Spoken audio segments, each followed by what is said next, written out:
Hey guys, we will be continuing on with my Halloween themed videos, and in today's video I wanted to share with you all the books that I read during the month of October. And yeah, I just have a list of books that I've read before that I really like and I wanted to share with you guys. And I'm going to share first a few of them that are more kid-friendly for those of you with young kids. You can read these with your children, or if you're young yourself, like these are good if you can't read anything too scary. And then the other group of books that I'm going to share are more for ages 13 and up, kind of similar to my movies. I just like to put it in categories for different age groups. Now, the ones that I read are typically appropriate, like they're usually teen books, because I try to read more appropriate books that don't have a lot of language or any inappropriate scenes. I just like to be scary, you know, I don't need all that other garbage. And I will admit that a lot of the books that I'm going to share today are written by R.L. Stine. He also wrote all of the Goosebumps books, and he writes like the Fear Street and a whole bunch of different, you know, books for different ages. But I just really love reading his stuff because it's scary, it's like a horror movie, but I don't have to see it, so the gore doesn't bother me because I'm just reading about it. And the first book I wanted to share with you is called The Graveyard Book. This book was written by Neil Gaiman. A lot of people are familiar with him because he wrote the book of Coraline. And I just really love The Graveyard Book. I had read Coraline first, but this was the second book that I read, and I'm not kidding. I almost like The Graveyard Book better than Coraline. It's just such a different story. I like when movies and books kind of have unique ideas, where it's like not similar to anything, it's not a remake, it's just its own interesting story. But anyway, so the book is about this child, and I'll try not to have spoilers, so if you want to read it, you won't, you know, I won't spoil it for you guys. But it's just about this child that ends up growing up in a graveyard, and the ghosts in the graveyard kind of protect him and raise him, even though he is a living child. And throughout the book there is someone, this evil guy, that is trying to hunt down this boy, but he can't seem to find him. But it's just really good. It's just like has all this crazy stuff that happens, and it just like, I have a very vivid imagination, and when I read a book like this, it's like I can just feel my imagination explodes, you know, and I get so into it. It takes me like 5 seconds to read this book because it's just so good. And it was funny because the first time I read this book, I remember thinking, oh my goodness, like there's so many cool visual things that go on in this book. And then one day when I was in the library, I found that this book, The Graveyard Book, was turned into a graphic novel. So it has like a lot of pictures, and it's in 2 books, so I'll post pictures of what those look like. But I read the graphic novel to my daughter, and we both just loved it. It is just like the pictures are amazing and the story is really good, and anyways, it's a really good book to read around Halloween. And the next book that I wanted to recommend is the book Coraline, written by the same guy, Neil Gaiman. And most people know of Coraline because of the movie. I really like the book. My only complaint is I don't love the illustrations in the book.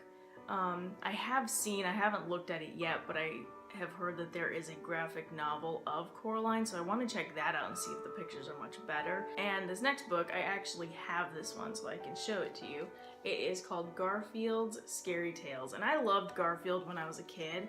And we had this book when I was a child, and it is just so fun. If you have kids and you want something to read to them during Halloween, like this is a really cute book. It was 1 penny on Amazon, and I'm not even joking. I just paid for shipping. It was 1 penny, and I'll put a link down below of all the books that I have so you can find them on Amazon. And this other book that's really good for reading to your kids, it's called In a Dark, Dark Room and Other Scary Stories. I read this when I was a kid. Like, it didn't look like this. This is like a new cover that they gave the book. Now, this book might be a little too scary for young kids. I used to read all these stories when I was a kid, but it kind of depends on how afraid your kids get from things that are kind of spooky. But this is actually 3 books in one, so this kind of shows that's the first, second, and third book. I would read these all the time. This is another book that I would get from the library all the time, and I would like read it walking home from school. But I got the, 3 in 1, so it's just called Scary Stories, and then this is the Treasury because it has 3 books in one. But these are cool because it's like urban legends put into a book, and they have like different creepy illustrations. There's one that I really like. But yeah, like some of the pictures are just like super creepy. Like this is probably one of my favorite stories called High Beams. It's like that story where the lady has a like murderer in her back seat and there's like a guy trying to warn her but she doesn't know it. And to start with my, probably ages 12 and up books, these are definitely teen books, but this is R.L. Stine, like I said. And I've got The Babysitter, this is book 1 and 2, and then this is book 3 and 4. I know it seems like a lot, but oh my goodness, I love The Babysitter. It's probably one of my favorites of R.L. Stine. And another book that I recommend, I don't have this one because I usually just get it from the library, but it's called First Date, and this was, I believe, the first R.L. Stine book that I read, and I just love it because it's one of those stories where you get to see it from the killer's point of view, and it's this young boy that just kind of wanders around, and he is like this creepy serial killer. He just you don't really know what his motivation is, but he starts dating this girl who she has never had, a boyfriend. That's why it's called First Date. And so he kind of, goes after her because she's like the perfect victim. And now here is a good vampire story. It is called Dangerous Girls, and again, it's by R.L. Stine.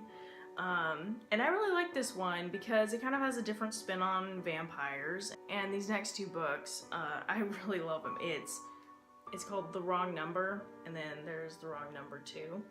I really love these because it's about these 2 friends, these 2 girls, and they're like best friends, and they decide to make like a prank phone call.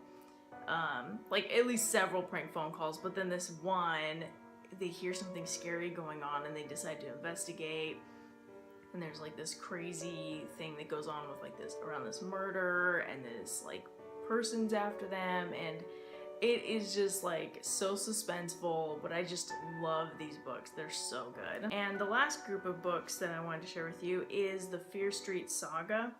It kind of tells you how Fear Street came to be, but so it's a saga, so there's 3 books. The first one is The Betrayal. Second one is The Secret. And the third one is The Burning. And I just read these, and if you like happy stories, do not read these. They are a little messed up. They get pretty intense, and just a lot of crazy things happen where people try to, get married and fall in love, and just bad things happen to these people wherever they go. It is just insane. And if you enjoyed this video, please remember to give it a thumbs up, and don't forget to subscribe to my channel, and I'll see you next time. Bye.